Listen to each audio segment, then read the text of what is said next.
Hi everyone, this video is going to go through the basics of doing these optimization problems that we started working with in class today. And the important thing to remember here is really these problems are just applications of extreme values. So in the last chapter we worked with finding the extreme values of functions. We're going to be doing the same thing here. Probably the trickiest part of what we're going to be doing today and for the next couple days is being able to find those functions. So they're no longer going to be given to us, but we're going to have to come up with the equations that we need to maximize or minimize. So here's our strategy. We'll run through this and then go through a couple of examples. So the first thing we're going to need to do is to develop one or two equations, and that's really going to depend on the specific problem. And we're going to make sure we're really clear on which one we're trying to optimize, or which one we're trying to find the max or min value of. And number two, we're going to substitute the equation so that we only have one variable. Because again, when we're optimizing or finding those extreme values, we need a function that's just defined in terms of one variable. Okay, so then our next step is to find that maximum or minimum that we're looking for.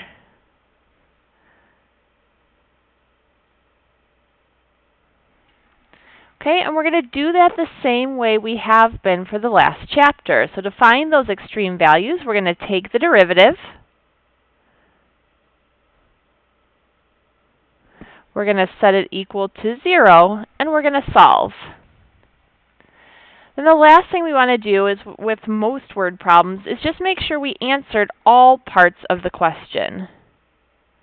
So just because we solved for a value doesn't mean we've actually answered the question that was asked.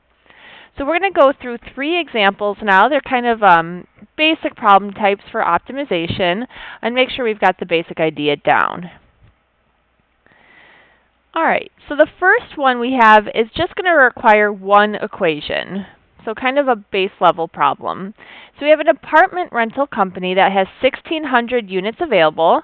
Right now, 800 are currently rented at $300 a month. A survey was conducted that tells us that for each $5 decrease in rent, we'll actually rent 20 additional apartments. So our question is, how much rent should be charged to maximize revenue? Okay, so I'm going to underline it. That's our function that we're trying to maximize. Now, just in terms of kind of the basic ideas here, I know the revenue is dependent on two things. It's dependent on the number of apartments that are rented times how much rent I get for those. So I'm going to say the money for rent. Okay, so that's going to tell me my revenue. How many apartments I'm able to rent times the amount of rent that I get. So let's see what's happening here. Let's first focus on the number of apartments rented. So I'm going to call our function R of X here. So the number of apartments rented, right now I know I have 800 rented. And it tells me that if I decrease the rent by $5 a month, I'll get 20 new leases. So I'm going to define a variable here. I'm going to say that X is the number of times the rent is decreased.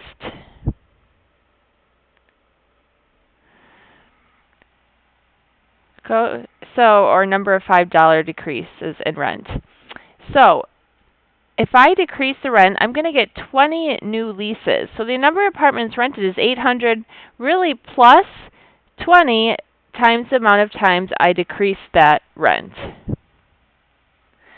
Now, the rent money I get, they're currently rented at $300, but I know I'm talking about decreasing that by $5.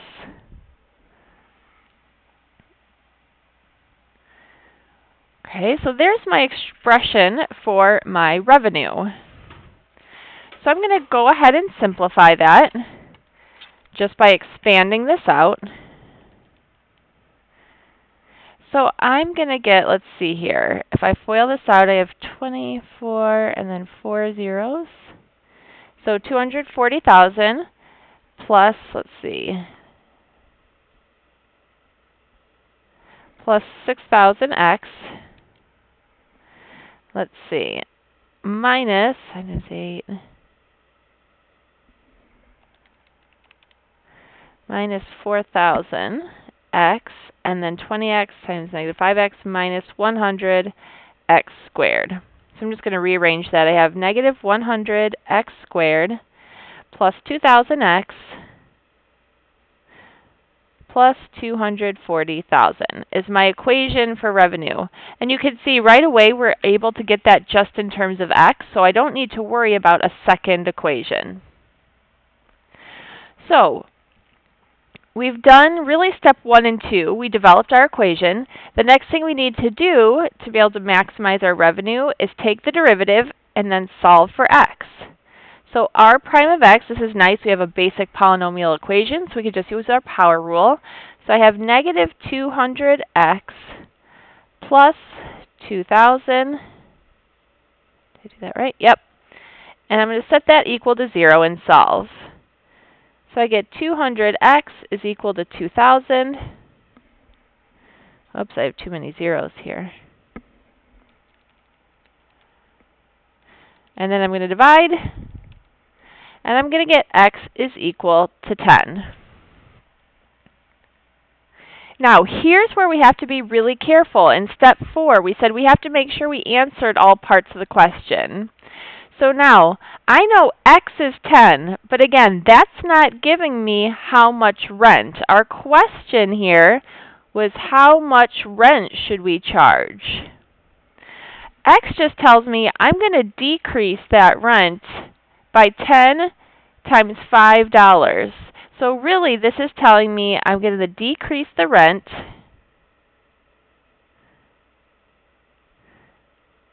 by 10 times $5 or $50. So if my rent was $300 a month and I'm taking $50 off, it's telling me I should charge $250 if I want to maximize the revenue on my apartment rentals. Okay, so this is a great example of number 4, really being sure that we actually answered the question that's being asked. All right, now we're going to go on and look at a couple other examples. And then these, they're going to be a little different because now we're going to require 2 equations, and we'll see why as we go through these examples.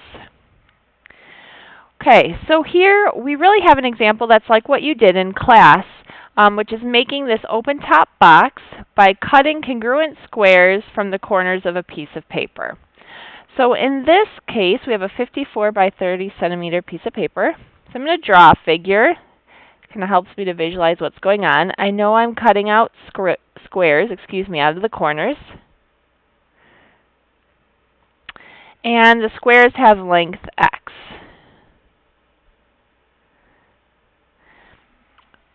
All right, I'm going to put my dimensions here. So this is 54 centimeters, so I know the length of this side here is just going to be 54 minus the 2x, the x that I took out on either corner.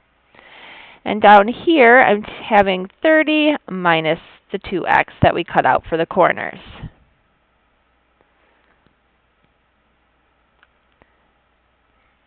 And actually, in this case, we are not going to require 2 equations. We'll see that one in the next one. This is also going to be an example with 1 equation. So it says, how large should the squares be to make the box hold as much as possible? Okay, what is the resulting maximum volume? So I have really 2 parts to this. I need to know the size of the squares, and then it actually wants me to calculate the maximum. So if I want to make the box hold as much as possible, right, I know what we're trying to do here is to maximize the volume. So that tells me I need to come up with an equation for volume in terms of my variables here. So I know the volume here is really going to be the length, this 30 minus 2x, times the width, 54 minus 2x times the height, which will be x when I fold those sides up to make my box. So again, I'm going to simplify this here. So 30 times 54 is going to give me 1,620 minus 108x. And again, I'm just leaving this x out for right now. We'll deal with that in a second. Let's see, then I've got minus 60x and then plus 4x squared. And then I still have to multiply by my other x. So I'm going to rearrange this. I'm going to have 4x cubed. If I combine these, I have negative 168x. So I'm going to have a negative 168x squared.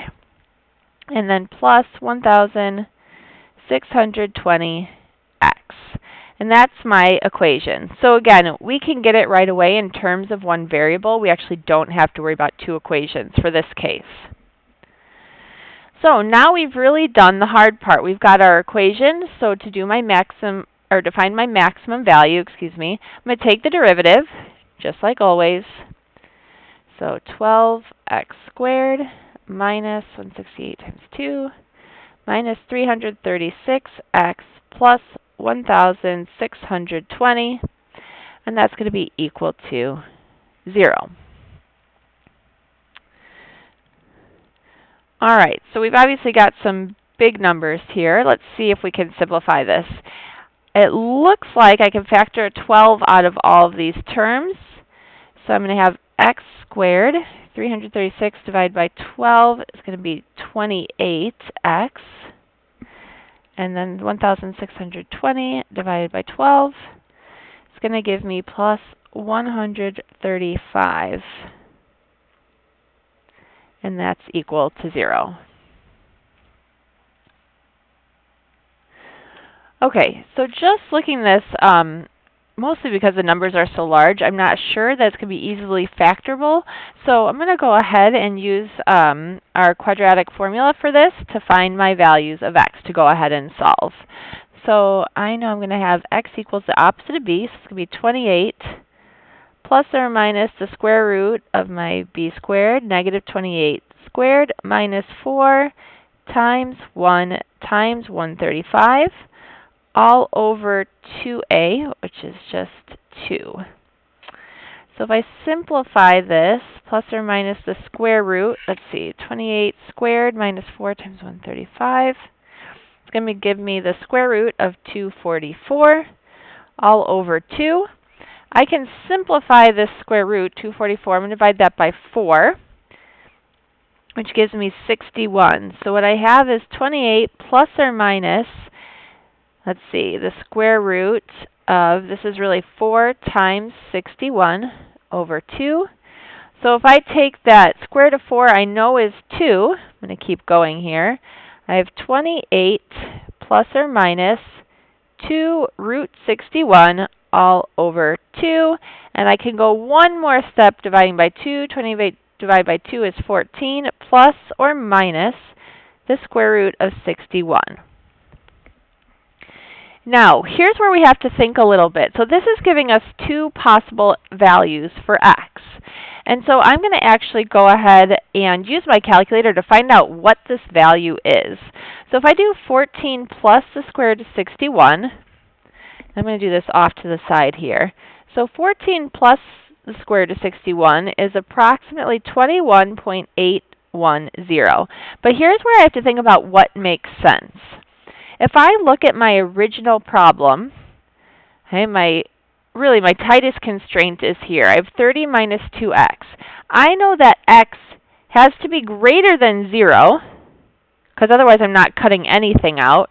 But x better be less than 15, because on this side, I can't cut out any more than 15. I'd run out of paper.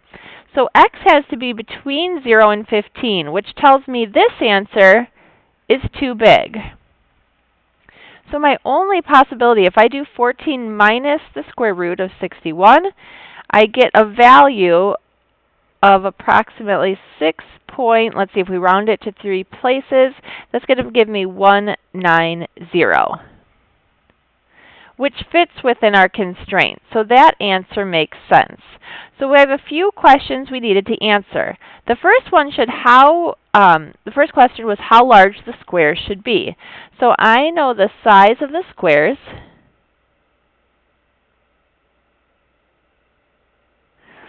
is 6.190 centimeters by 6.190 centimeters. Okay, that's the size that maximizes the volume. Now, I have to make sure I answer all parts of the question. The second question what is the maximum value? So I have to find volume at 6.190, and I'm just going to use my calculator to do this, so you guys could do this along with me if you have your calculator. We're just plugging this value into our original equation for volume. So I would recommend trying this out so you can catch me if I make any mistakes.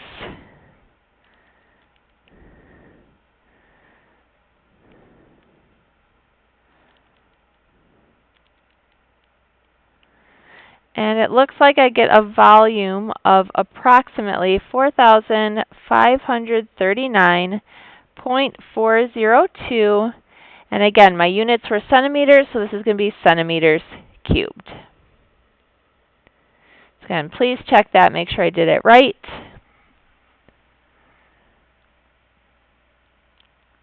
Okay, so this one was only tricky because really in the end we had to deal with this kind of messy answer, but still considered somewhat of a base level problem because we only needed one equation to get our function in terms of x.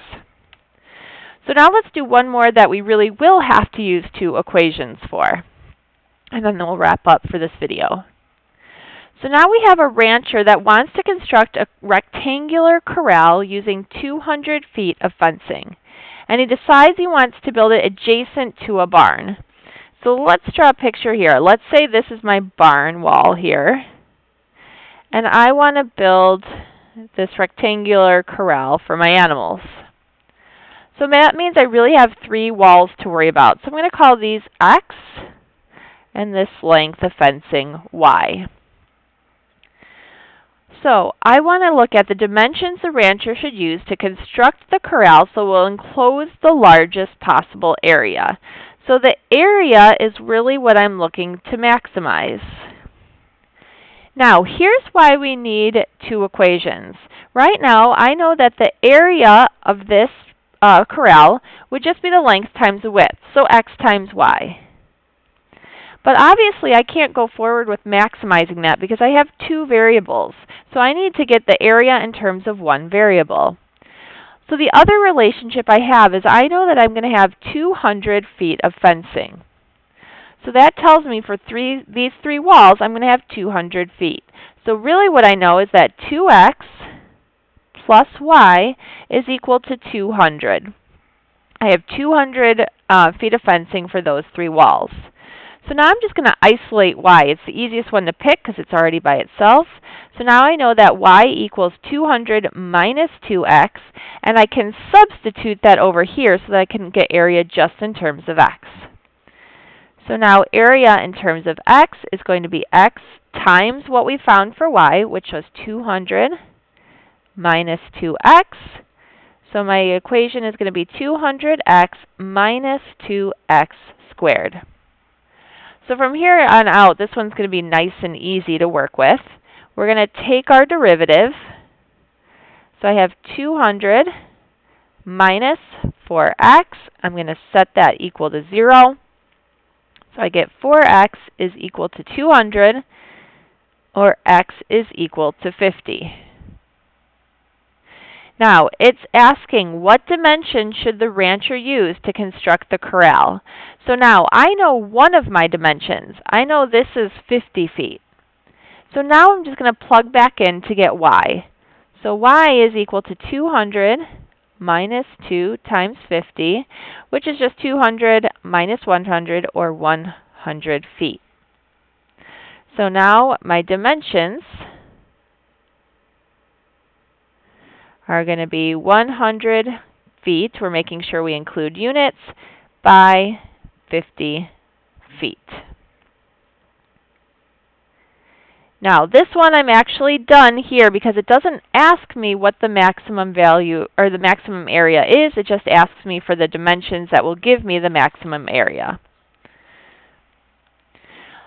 So those were a couple examples of some of the more common problem types you'll see. And then again, when we're back in class, you'll be working through a variety of different problems to make sure we're comfortable with this idea of optimization.